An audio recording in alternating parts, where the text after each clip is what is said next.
Hey everyone, Bill here with some more TV Photog tips. Today I have some tips on advanced lighting. For this we're using 4 lights or more. What's up everyone? I hope you're doing well. It's another day here in Minnesota, a beautiful day in fact, but I'm gonna spend it inside my garage doing some more lighting. How about that? If you haven't yet, I encourage you to go and check out part 1 for this series where I use 1 light for tips, and I have a second one, part 2, for 2 lights. And of course, there's a part 3 using 3 lights. I'm going to use a lot of those same tips in this, so go check that out so that you're up to speed if you haven't yet. But for this, we're going to go over some more advanced lighting. For this, I have 4 lights or more.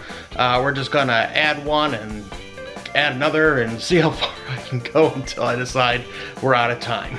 And previously on TV Photog Tips, we left off with the 3 light setup, and with that, of course, key light on the main subject, backlight on the back of the head or hair light, which we hit the back of the head and the shoulders, and I have a background light to light up this pile of wood.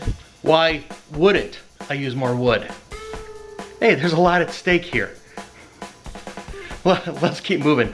I hope I nail it. Anyway, moving forward, here's how it looks like in my main camera. I got my key light there on the face, and with that I got a little bit of shadow on the side here for some detail. Backlight, which is going to bring out the shoulders here to help separate the background on the back of the head. And of course I got the back light over here, and that's going to help separate the back from the front. In this case I have several different options I could have gone with. In this case, I'm just going to keep the light in the wood for now, and we're going to add more lights to the setup. Going to turn off my overhead lights here in the garage so everything looks nicer. And here's kind of what I'm working with right now. As you can see, I got the key light up, the back light on there with the shoulders separate the background, and the backlight helps too. Now, one thing I want to keep in mind, or you could just say it's a challenge, the more lights I set up, the more I have to worry about spill. I've used that term before, and so what I mean by spill, or at least in my mind what I mean by spill, is when you have a light source going someplace you don't want it to do and it's causing the distraction.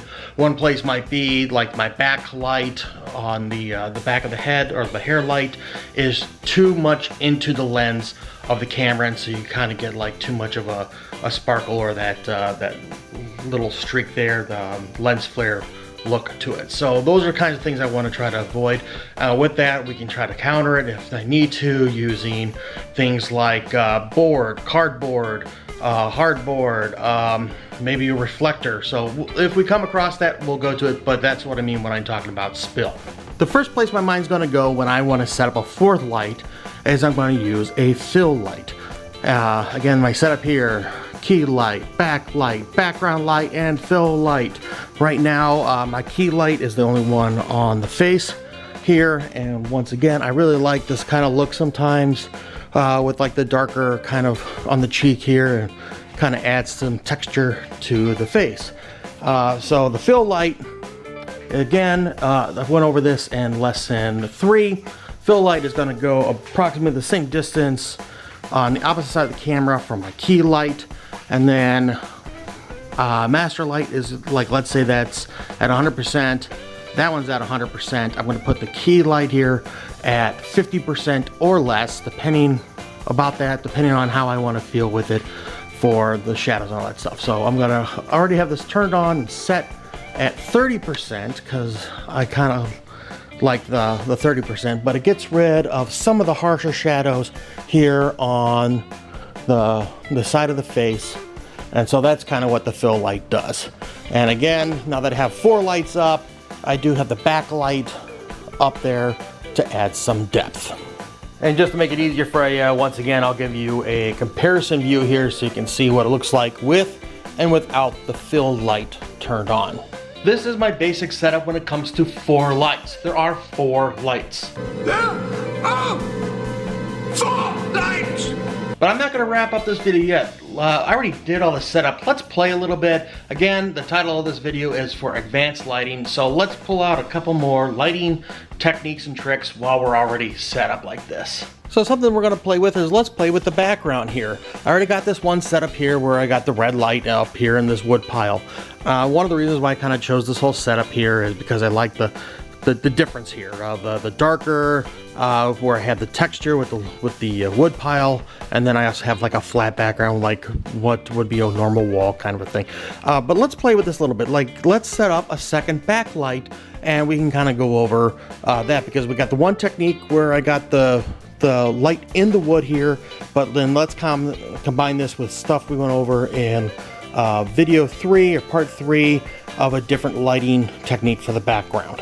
Here's a setup now after a second backlight is put up. So now we have 5 lights up, and for the second backlight I made this one blue so that it kind of counters the red one.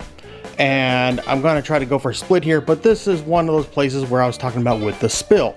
I want to keep ideally in this case, I'm going to try to keep the red and the blue lights separate, because with the spill here, it becomes kind of more of a purple color here in between, which makes sense. So let's take a look at this in the main camera, and you can kind of see how I'm going to try to get some blue behind the head of our subject, but I still want to keep red in the wood. So here's what I'm going to do to try to help with the spill here. For one, if you notice, I got my barn doors wide open on both of these.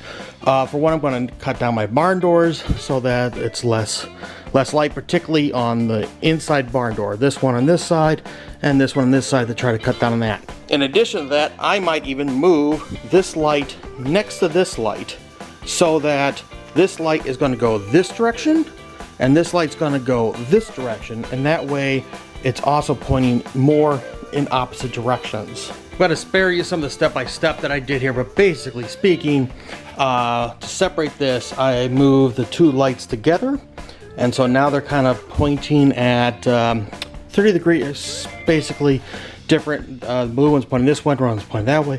That's good. And then I put a piece of wood here, plywood, to kind of separate it so I have less spill up on the wall. There's more of a streak here, but a significantly less. If I wanted to, I could play with this, and I'm sure I can get rid of that.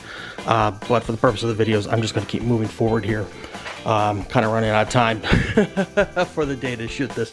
Anyway, so you can kind of see how I got that separate here. Let's take a look in the main camera to see how everything looks now. And you can see there's more of a fine line there between the blue and the red. I could play with this lighting a little bit more to get rid of that streak, as I said, but for the purpose of the video, I think you're kind of getting my point here. One thing I also did was on the blue light here, I brought down the brightness on the blue light.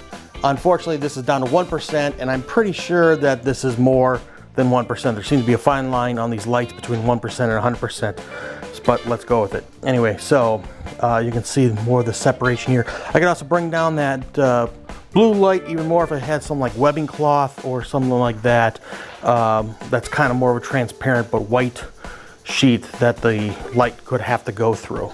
So you know what, I'm having fun doing this, and I hope you are too, but we're gonna keep going with this.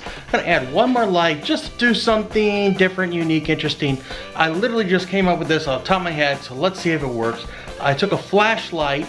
This is a pretty strong directional flashlight. I actually put some tape over the edge here to get more of a straight line on it, but I'm going to tape it to the garage door here just for a look. Let's see if it works. If not, whatever, we're at least trying new things. Here's my flashlight literally taped to my garage door. And as I said, I put 2 strands of tape here with parallel lines to kind of make this more of a beam so there's less going out here. Let's take a look to see how this looks in my main camera. And you kind of see I got that light streak kind of coming behind their head. I'm not 100% sold on this. There might be a reason to do it, but I'm just playing around here again with this job. Don't take it seriously, just have some fun with it. We can do stupid stuff like this. You know, I might use this someday. Who knows? Who knows? But, you know, it's just something to play with. There's many other options we can do. Just play around, have fun with it, be creative, you know. Something else that I could do here is I could take a cardboard cutout with lines in it so that it looks like we're talking to someone who's in a prison and they have the bars behind them coming up with the light. I could put, you know, do something like that, but use 2 pieces of cardboard to create a streak so that you get a streak of line. So there's a lot of different things we can do and play with this. But I hope you had fun with this video and you found it nice and informational. I want to thank you for joining me. You've been watching TVPhotogTips. I'm Bill. Please do me a favor, like, share, subscribe so I know you're out there. You can also leave any questions, concerns, comments down below. I also appreciate those challenges of, hey Bill, show me how to do this, or how would you handle this? For a future video, I do enjoy those challenges, but I want to thank you for joining me. I will see you next time. Until then, good luck and have fun.